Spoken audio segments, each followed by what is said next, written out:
هو إيه حكاية الفنان حاتم ذو الفقار مع نورة؟ وهل هو فعلا اتسجن كذا مرة؟ ويا ترى إيه سبب انفصاله عن الفنانة نورة؟ وسبب موته وحيد في بيته؟ تعالوا نتعرف على قصة الفنان حاتم ذو الفقار ومعاناته في حياته. الفنان حاتم ذو الفقار قدم كتير من الأعمال الفنية، إلا إنه اشتهر بأدوار الشر.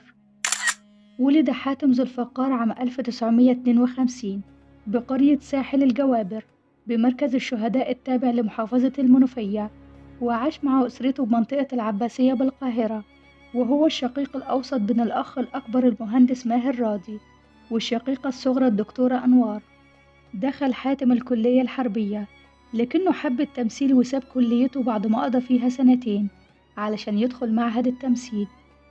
اسمه الحقيقي هو حاتم محمود راضي، واختار لنفسه الاسم الفني من الفنان صلاح ذو الفقار، واللي كان ساكن جنبه في منطقة العباسية.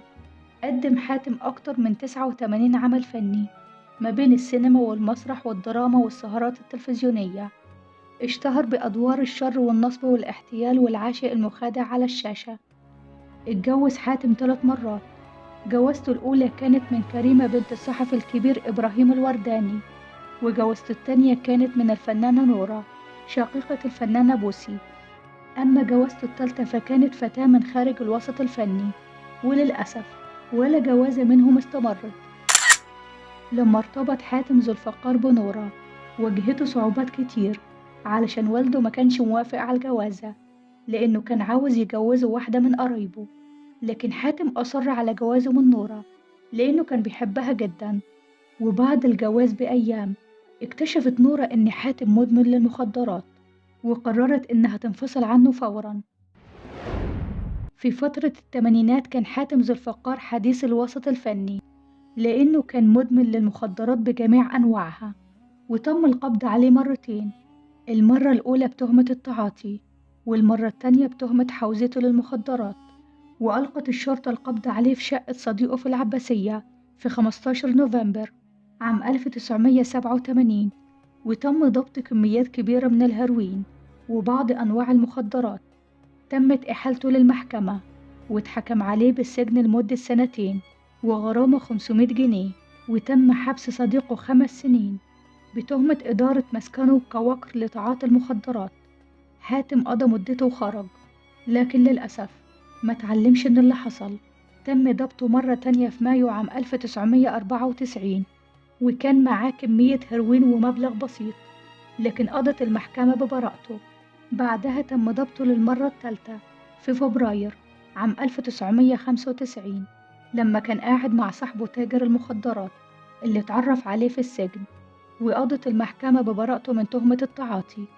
لكن سبحان الله، كل اللي فات ده كوم، واللي كان مستخبي الحاتم كوم تاني.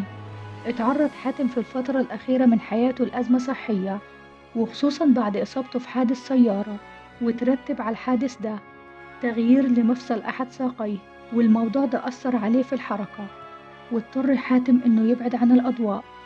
حتى المخرجين والمنتجين ما كانوش بيستعينوا بيه في أي أعمال، والموضوع ده أثر على نفسية حاتم جدا، ودخل حاتم في حالة اكتئاب شديدة بسبب إهمال أهل الفن ليه، وكمان أصحابه والناس اللي حواليه أهملوه. انت فين انت فين انت فين؟ هو حاتم الا زمايلي ما بيقوليش انت فين؟ حاتم اللي انا كنت باخد بايديهم هم اللي ما بيقوليش انت فين. حاتم انت المخرجين اللي انا وقفت جنبهم وهم كانوا لسه طالعين جداد وانا تحملت وقالوا بعمل افلام مع اولاد وشلتهم ودوني فين؟